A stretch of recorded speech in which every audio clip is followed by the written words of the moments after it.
The first signs were subtle. A global uptick in vivid dreams, people across Earth reporting increasingly similar nocturnal visions.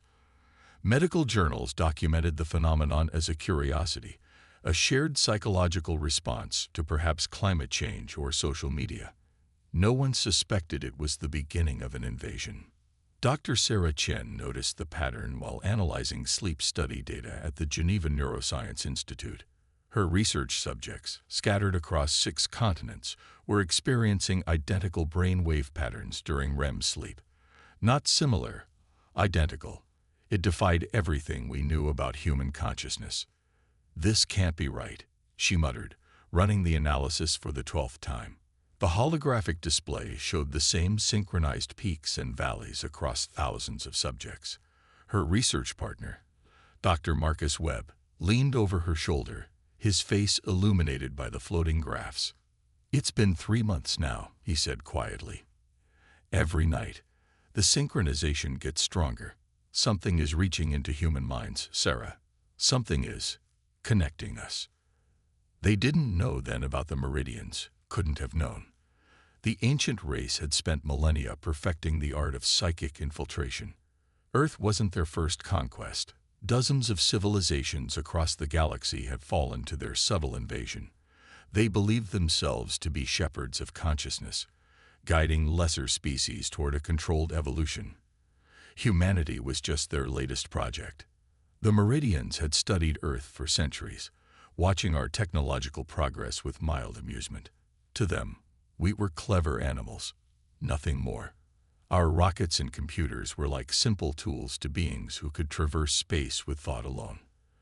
They never bothered to study our minds deeply. That was their first mistake.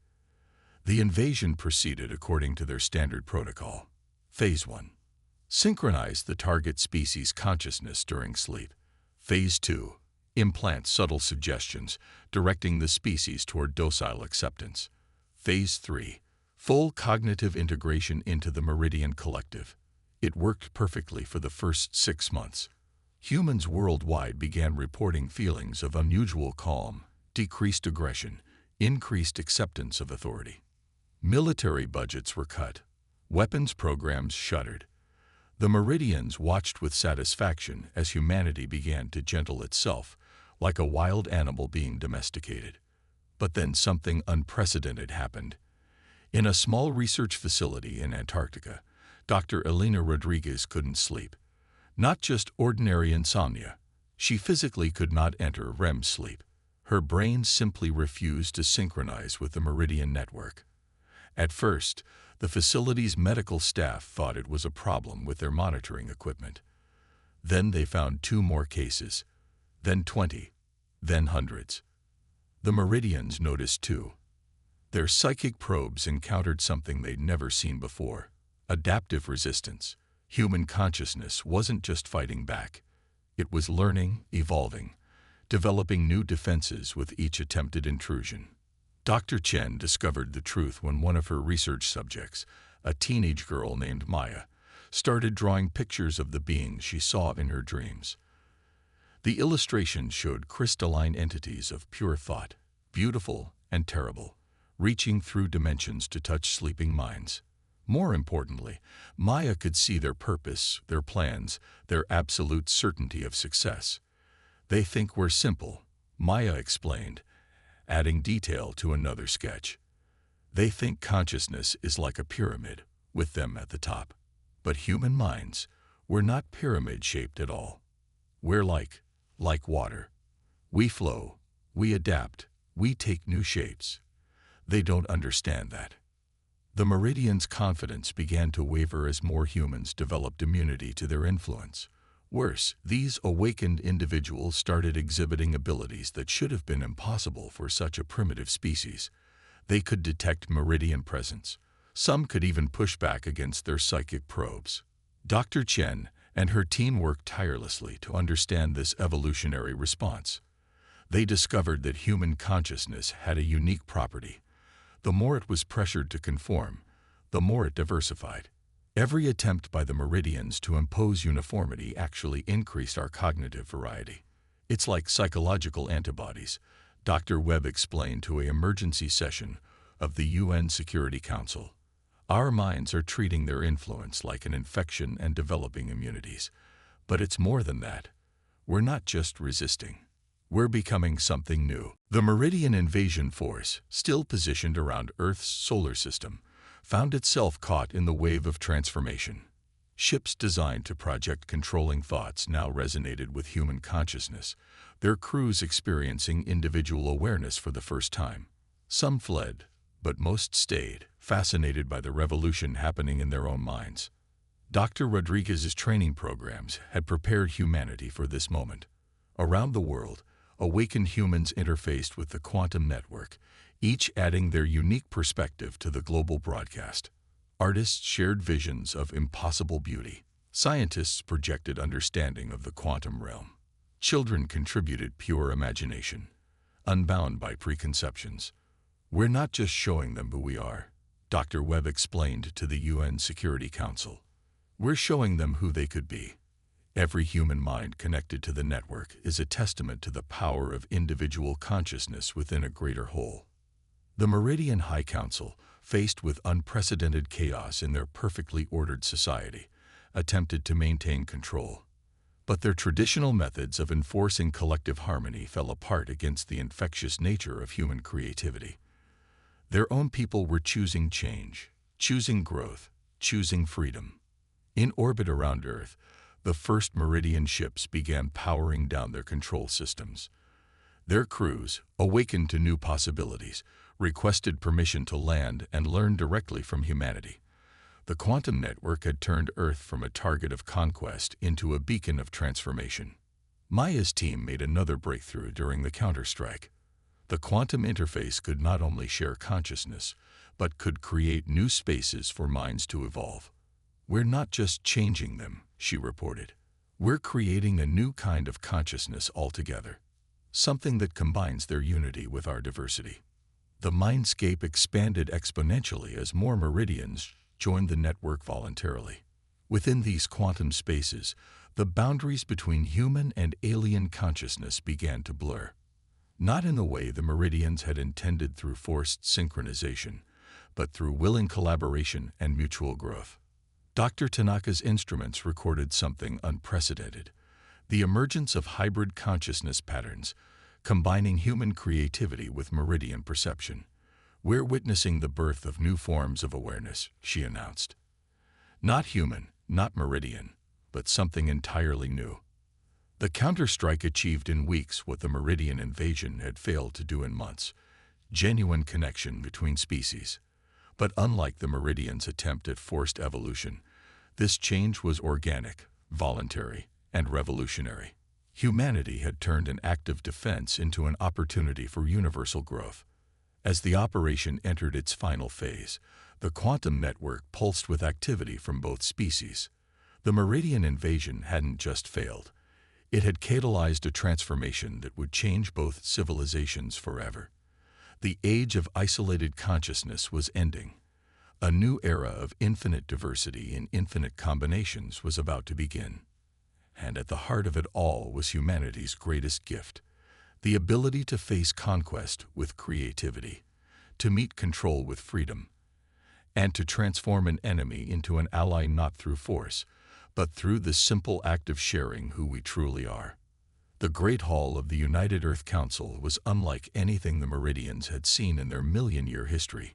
Here, in a chamber designed to bridge physical and quantum space, representatives of both species gathered to determine the future of consciousness itself. The crystalline forms of Meridian delegates shimmered beside their human counterparts, their thoughts mixing freely in the quantum field. "We came to shepherd your evolution," the Meridian High Speaker transmitted, its consciousness pattern displaying what humans had learned to recognize as humility. "Instead, you have shepherded ours."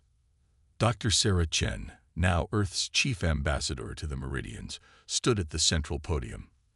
The quantum interface she wore allowed her thoughts to reach every mind in the chamber, human and Meridian alike. "Evolution isn't about control," she responded. "It's about adaptation, growth, and most importantly, choice." The evidence of that truth surrounded them.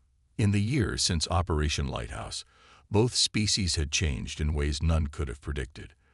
The rigid Meridian Collective had blossomed into a diversity of consciousness that maintained unity while celebrating individual variation. Humanity had grown too, developing deeper connections while preserving the creativity and chaos that made us unique. Maya's abilities continued to grow, and she wasn't alone.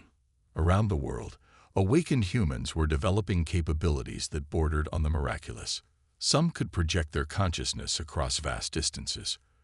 Others could heal minds damaged by the invasion. A few, like Maya, could even perceive multiple dimensions of reality simultaneously.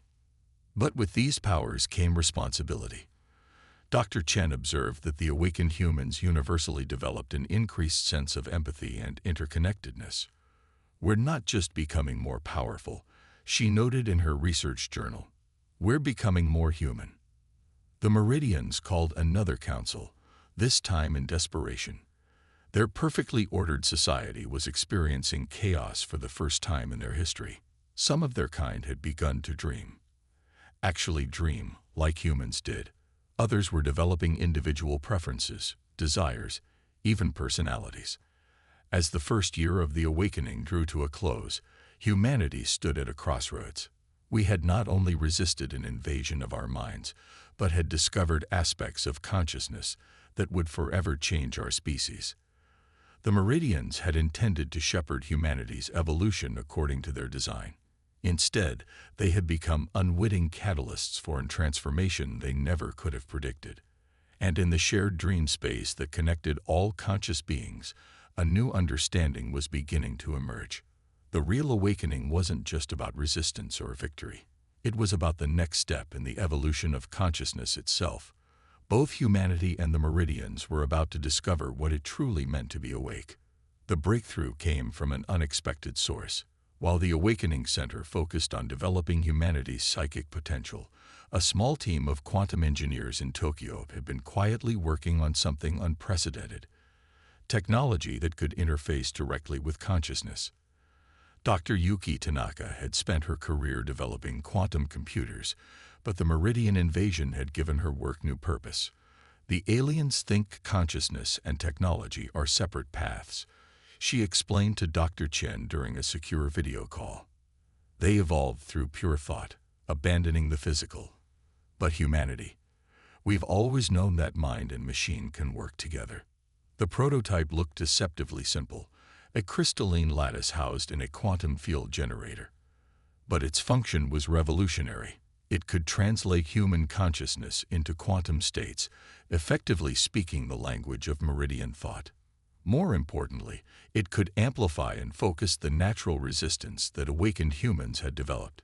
The first test subject was Maya, whose unique abilities made her the perfect bridge between human innovation and psychic potential. As she interfaced with Tanaka's device, her consciousness expanded in ways that even the Meridians had never imagined possible. "It's like having a million minds working in perfect harmony," she gasped after the first successful test. But not forced harmony like the Meridians use. Natural harmony, like an orchestra where every instrument adds its own voice to the symphony.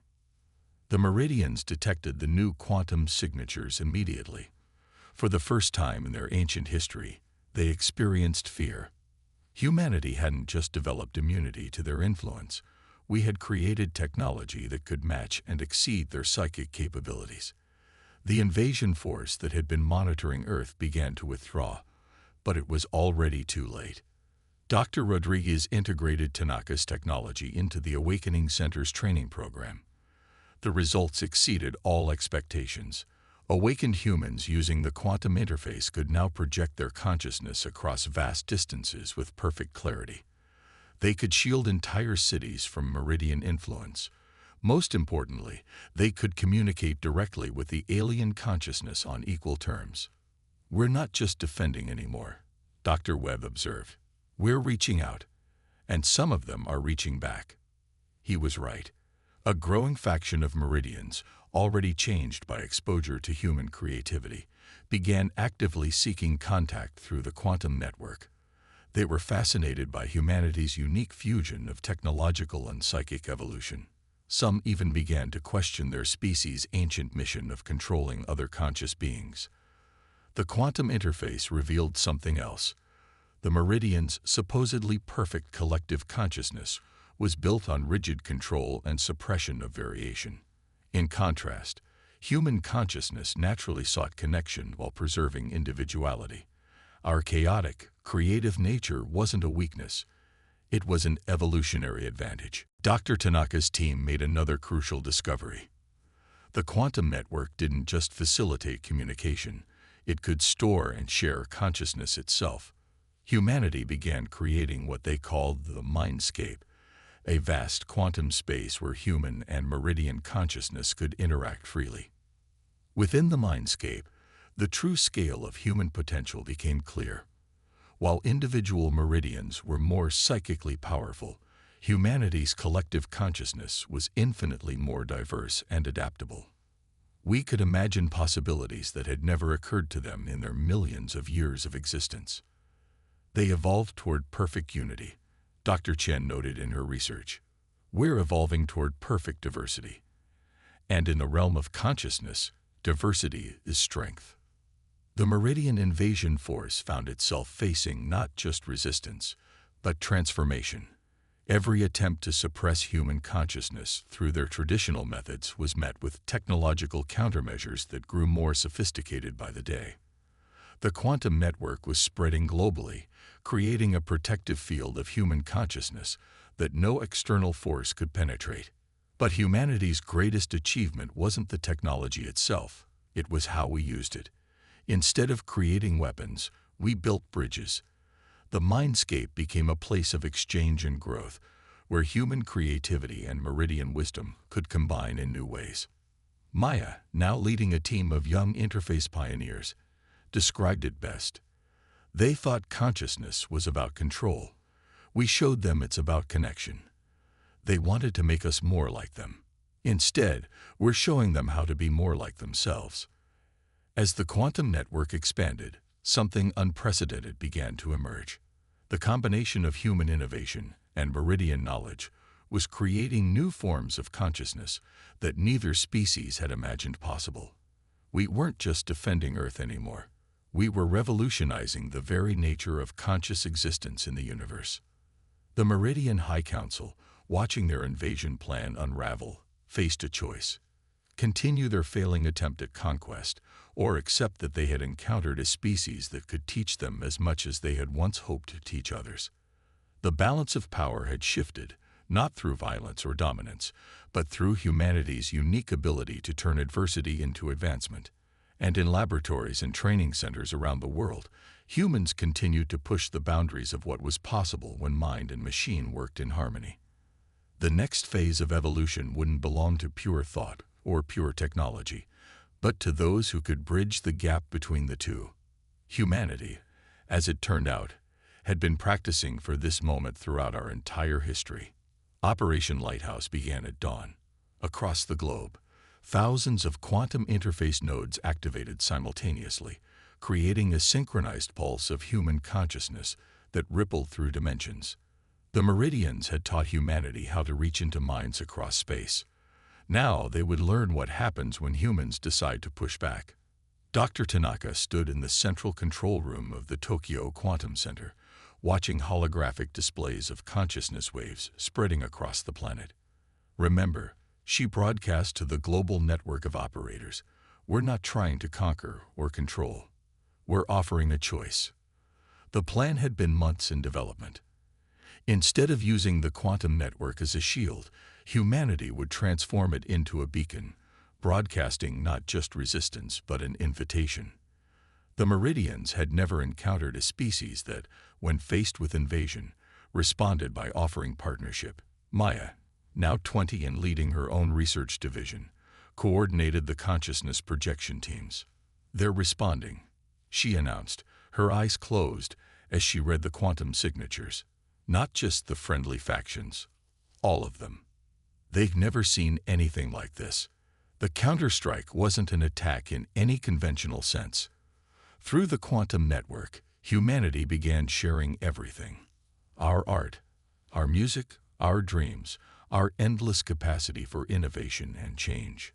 More importantly, we shared our ability to remain individual while being connected, to maintain diversity within unity.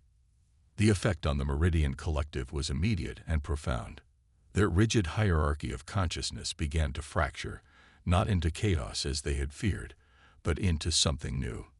Individual Meridians, already influenced by human creativity, started experiencing personal growth and variation for the first time in their species' history. Dr. Chen monitored the changes from the Awakening Center. "It's like watching a crystal shatter into 1,000 perfect snowflakes," she reported. "Each piece unique, but part of a greater whole. They're learning what we've known all along, that true strength comes from diversity, not uniformity." The Meridians held a great council in their dimension of pure thought. For the first time in their ancient history, they faced a species that didn't follow the rules of psychic evolution. Humans weren't just fighting the invasion. They were being transformed by it in ways the Meridians couldn't predict. By the end of the first year, 30% of humanity had developed complete immunity to Meridian influence. Another 40% were showing increasing resistance. The invasion had stalled, but more importantly, it had awakened something in the human species that had lain dormant for millennia. We weren't just defeating the Meridians' subtle invasion. We were about to show them what human consciousness was truly capable of. And as Dr. Chen looked at the latest brain scans from the awakened humans, she realized this wasn't the end of the story. It was just the beginning of humanity's real evolution. The human mind, as the Meridians were learning, was an unexplored cosmos unto itself. Dr. Sarah Chen's lab had become the epicenter of humanity's resistance, not through weapons or shields, but through understanding. The awakened humans weren't just resisting the alien influence, they were evolving beyond it. Maya, the teenage girl who first drew the Meridians, had developed abilities that defied conventional science. She could now perceive the crystalline aliens even while awake, watching their movements through the higher dimensions they inhabited. More importantly, she could see how they were changing in response to human contact. "They're afraid," she told Dr. Chen one morning, sketching complex geometric patterns that seemed to shift on the page. "Not just of failing. They're afraid because we're changing them too. Every time they touch our minds, they carry a piece of us back with them. They've never encountered anything like human creativity before." The Meridians had indeed encountered a problem unprecedented in their million-year history of species cultivation. Human consciousness wasn't just resistant, it was infectious. The synchronized dreams they had used to control humanity had become a two-way conduit.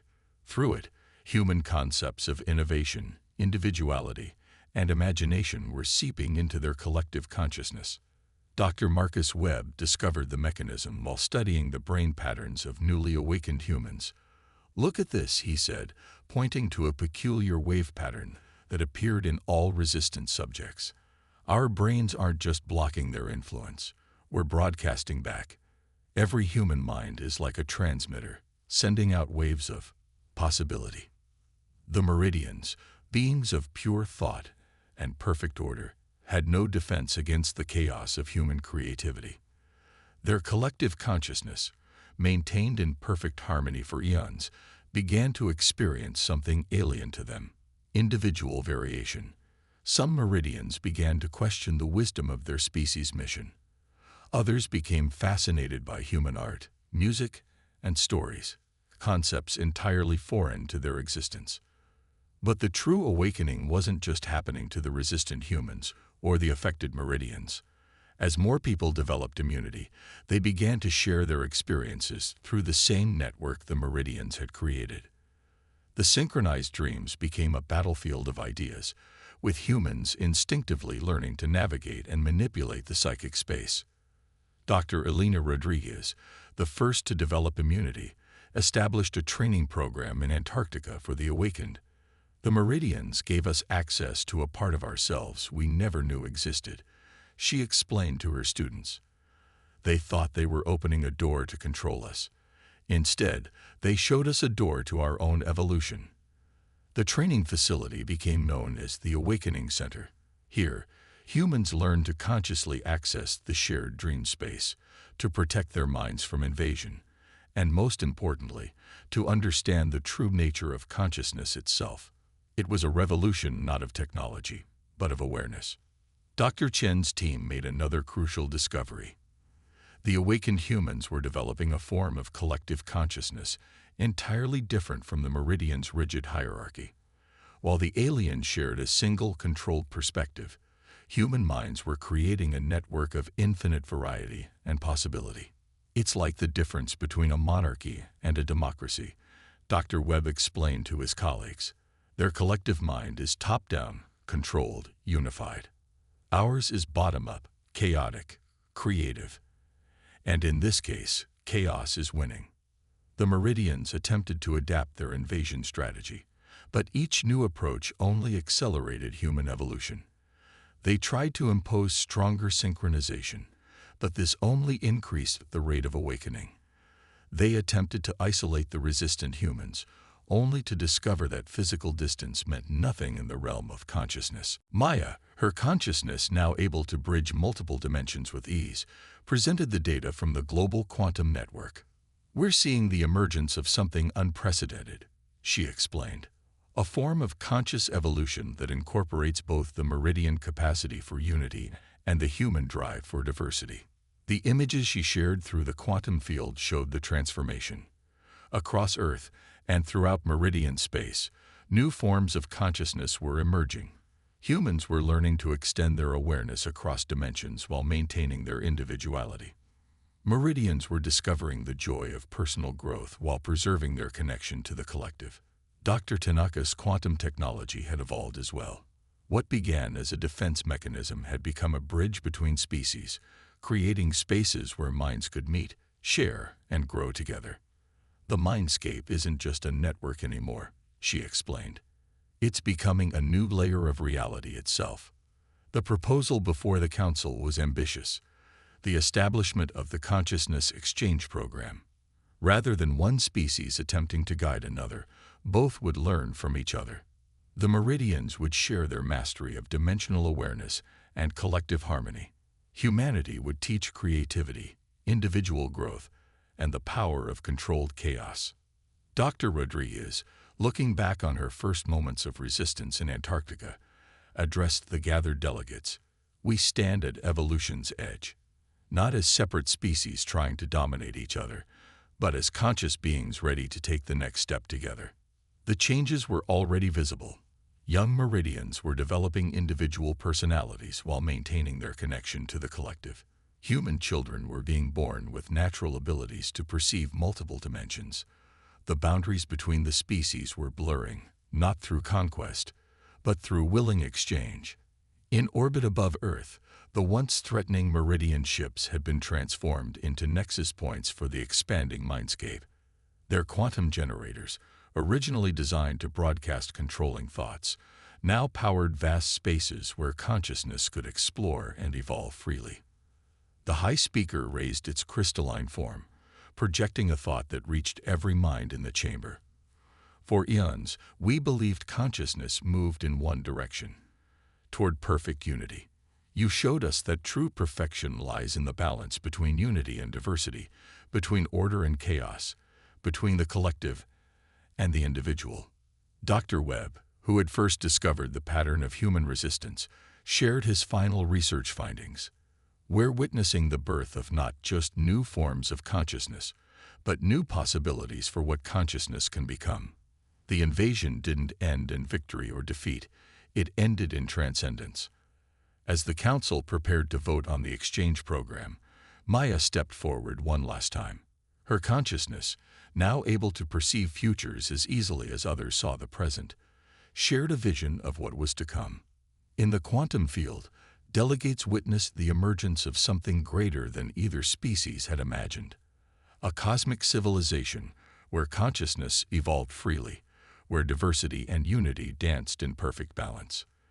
The invasion that began as an attempt to control humanity had become a catalyst for universal transformation.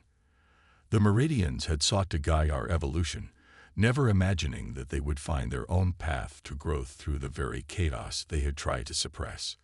Humanity had faced extinction and responded by offering enlightenment, turning an act of conquest into an opportunity for mutual transcendence. As the vote passed unanimously, Dr. Chen looked out at the assembled delegates, her consciousness touching each mind in turn. "This is humanity's gift to the universe," she transmitted. "Not just resistance or survival, but the understanding that true evolution comes not from control, but from choice. Not from force, but from freedom. Not from uniformity, but from the infinite possibilities that arise when consciousness is free to grow in all directions at once." The age of invasion was over. The age of exploration, of consciousness, of possibility, of potential, had begun. And in the vast quantum spaces where minds now met freely, both species knew that this was just the beginning of a journey that would transform not just their civilizations, but the very nature of consciousness itself.